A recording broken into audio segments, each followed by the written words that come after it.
what you got here are two rooms. This room right over here, you can see that it's not so big. And this is the room of Abraham and Sarah. We'll talk about it in a moment. And that room over there is Jacob and Leah. And so we've got another room which is Isaac and Rebecca. And that room is beyond this building. It is about the same size, a little bit smaller actually, than the rest of everything that you see over here. Actually, it might even be bigger. And so the Arab said, it's not fair that we only get one room and they get two rooms together. And so they said, okay, we want that room, and we also have to be able to get in. We can't go in the same place. So there's another entrance on that side. So they get that whole entryway, and there's another space over there. That's pretty much why you have to split it up, not 50-50. But whatever, we manage. And there's another reason. Somebody asked me, why is it not 50-50? Because I think some of you people are familiar with the, what's that, one of those words for the Satan, the agitator or something like that. Anything that's worth fighting for is going to be fought for very strongly. And unfortunately, here in Israel, not everybody loves the idea of the Jews having the Me'arat HaMachpelah, the tomb of the Patriarchs. It's hard to understand, but that's what's going on here. We have a very strong left wing in Israel. I don't know where you guys live. They're in England, really? And what about America? You got a strong left wing in England? All right, so we've got a lot of left wingers going around who say, we don't want to have anything for ourselves, let's give it to somebody else, but they're so open-minded that their brains fall out or something like that. I don't know. I didn't eat my breakfast this morning, so maybe that's why I'm a little bit agitated over here. Yeah. What's behind the door over there? Okay, behind door number 1. This group just finished. Are they students? Yeah, these are students. These are yeshiva students, high school kids who came from, I'm not sure where. I'll ask them in Miami. They came from Miami. Okay. So you guys finished already?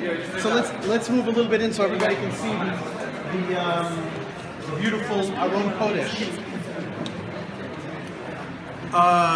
Some of you, I'm guessing, have never been in a. Has anybody here never been in a synagogue? Okay, okay, quite a few. So this is a makeshift synagogue because of what I was starting to talk about over there. To change the status quo here is very difficult. So that's why you have temporary things instead of more permanent things. And this is a beautiful Aron Kodesh, Holy Ark. Inside there are Sefer Torahs, are the Torah scrolls that have within that are written by hand the entire 5 books of Moses that tell, of course, the entire story of the beginning of the world and the beginning of the Jewish people, how they were enslaved in Egypt, came out, became slaves unto the Lord God, and were ready to move into the land of Israel. And by the way, it's as imposing as this Holy Ark looks, it's on wheels. Oh. So that it's not permanent, so that can be moved. So and over here, this gentleman is from Miami, Florida. As you can tell, because the guy standing behind him has a picture of Elvis Presley on him. Something else is on wheels, I hear.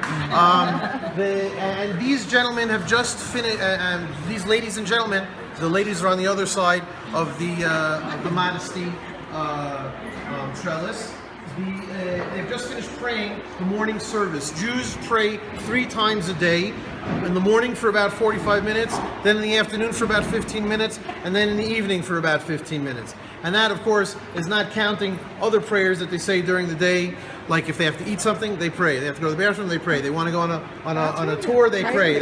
So gotta say thank you that you can go.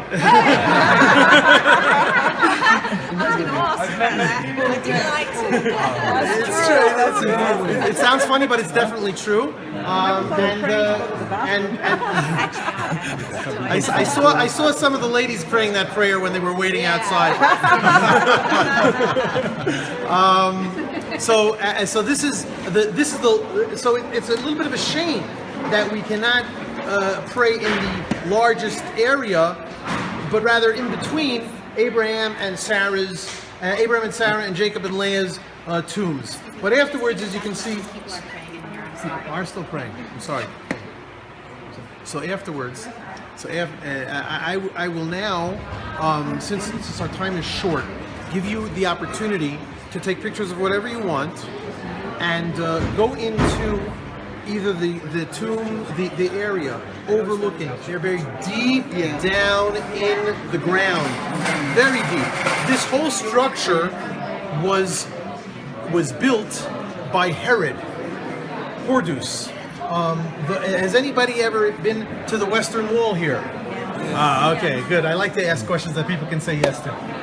You can see that from the outside a little bit easier. You can see that this building was built in the same fashion as the temple and the Western Wall. Of course, the Western Wall is not the wall of the temple. The Western Wall is a what's it called? A wall that a retaining wall. It's a retaining wall because the Temple Mount is like this, and then they built a retaining wall so that it would be more like that. But anyway, that was, and then throughout the generations, throughout the centuries, more and more parts were built on. This part of the structure, of course, is not Herodian. It is from the Muslim period, as the decorations inside that wall are from the Muslim period. As you can see, it's in Arabic. And this decoration, where it says the tent of Abraham and Sarah, is the modern Israeli decoration.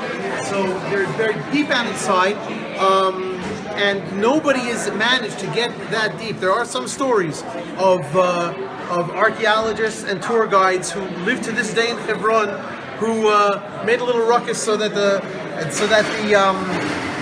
administration would be looking the other way, and they sent their 9-year-old daughter down into the cave in order to try to find something. So those are interesting stories. But ultimately, we just follow the tradition that they're buried deep down inside, and we are waiting for the day that the dead will be resurrected and all of us will be reconnected to our fathers, Abraham, Isaac, and Jacob. I'm sorry? Amen. Yeah. And sorry? Yes. The floor that you see, everything is built. It's no more than 2,000 years old when Herod built it. Until then, it was a field. But and of course, this is not Herodian, so it's from maybe 1,000 years ago and stuff like that. It's everything built patchwork. So, but it was all built up, just like so many things. That's the way it used to be. Things were just, garbage was thrown out, and a rain came, and a tree fell down, and so that's the way archaeology is. The generations, the centuries that pass, things are built higher and higher. During those, not only 19 years, during the Jordanian capture of Hebron, when no Jews were allowed here, but for hundreds of years, no Jews were allowed inside this structure. And that was during the Ottoman and the Muslim periods. And the Muslims said Jews are only allowed up to the 7th step, not the steps that we came up, but the steps that came from the other side into the other entrance. They were only allowed up to the 7th step. They were not allowed to come to this building for hundreds of years, until that 1967 war came, and a general by the name of Rehavam Ze'evi, he said, "The heck with this! No more. We're in charge now." And he told one of his sappers, "You see those stairs? Blow them up." And that was it. No more stairs. Nobody could say we're allowed in. And since then, Jews are allowed in to visit their our forefathers, just like any civilized people in the world. Bezrat Hashem. Somebody else asked me a question that I said that I would answer, but I don't remember it. Please raise your hand so I can answer your question. Okay, maybe. I'm sorry. I didn't ask the question. But you'll ask a different one. What year were the scrolls done that were? Oh wow! What an esoteric question. What year were the scrolls inside done? The scrolls. I don't know when these scrolls that we may just be lucky enough to see. I don't think so. The scrolls themselves, they probably were written a few decades ago, but it's probably in the 20th century. Once you get listen, don't forget, we had a Holocaust in European Jewry where Torah scrolls were burned, and we also had an expulsion of Eastern Jewry in 1948, where Jews were expelled from Arab lands and Muslim lands. So to find a Sefer Torah, a Torah scroll that's more than 100 years old is not easy. So it's probably even since 1948. If not later, since 1948, since the State of Israel was founded, where Jews could once again feel like we are independent in our own land, able to pursue the lifestyle that God commanded us to, with love, to pursue. So there are many more in such a small place, people who pursue their expertise and career of being scribes. So there are a lot more people who are interested in having Torah scrolls. There are more synagogues today in the land of Israel, more yeshivot, advanced Jewish study halls, academies in the state of Israel today than there ever were in the entire world and all of Jewish history combined. So it's even though there are some ultra-Orthodox Jews who will say, oh, this state is secular, and also, of course, non-Jews who consider themselves religious will say, oh, that secular state of Israel, how can you say that that's anything to do with God? It's a secular state. So I'm not going to go into the ideology, how we don't have to try to second-guess God. If He wants to bring about the final redemption through a so-called secular state, then I'm not going to tell him that he's not allowed to.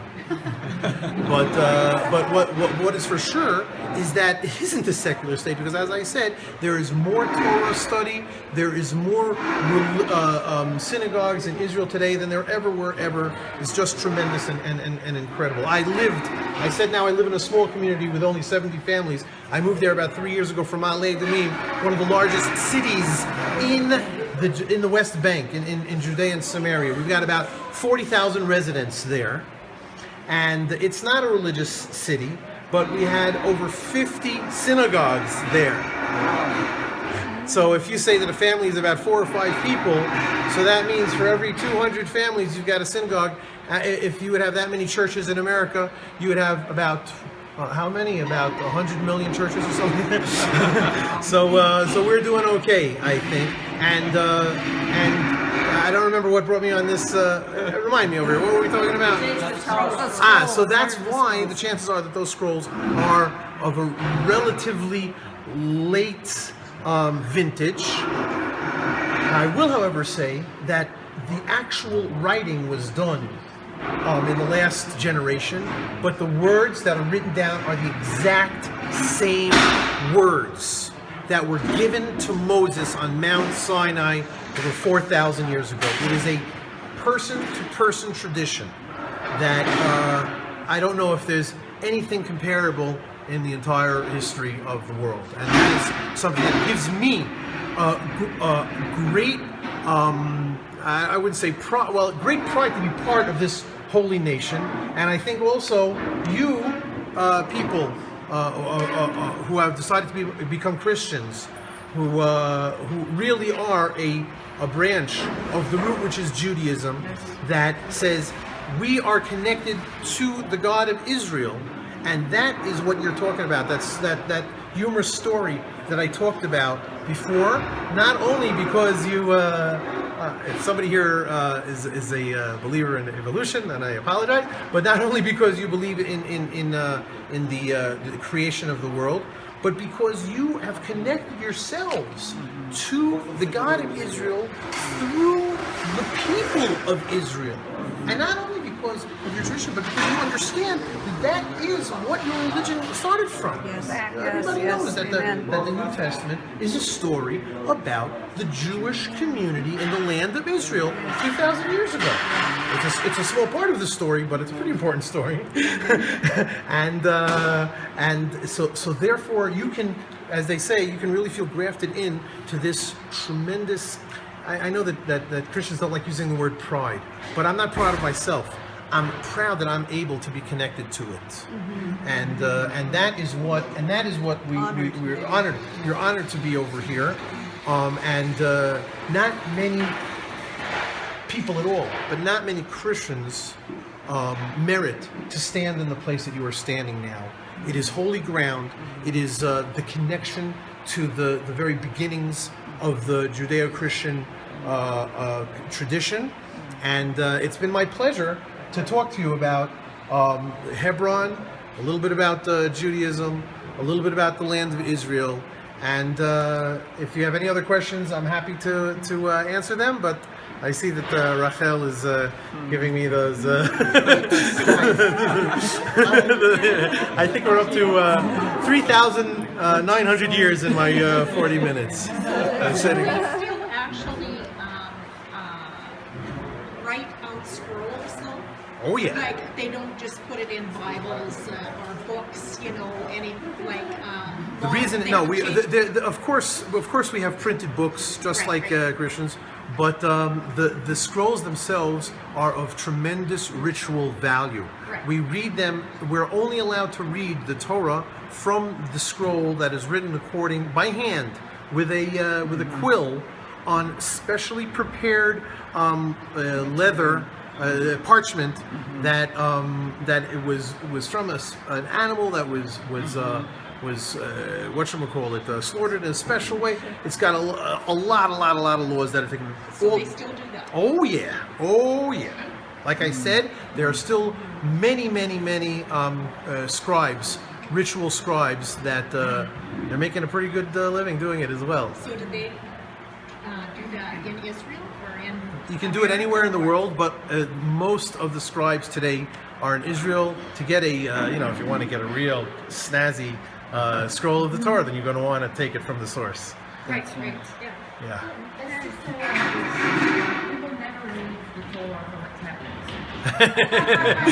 Yeah, we tried that once and it didn't work out too well.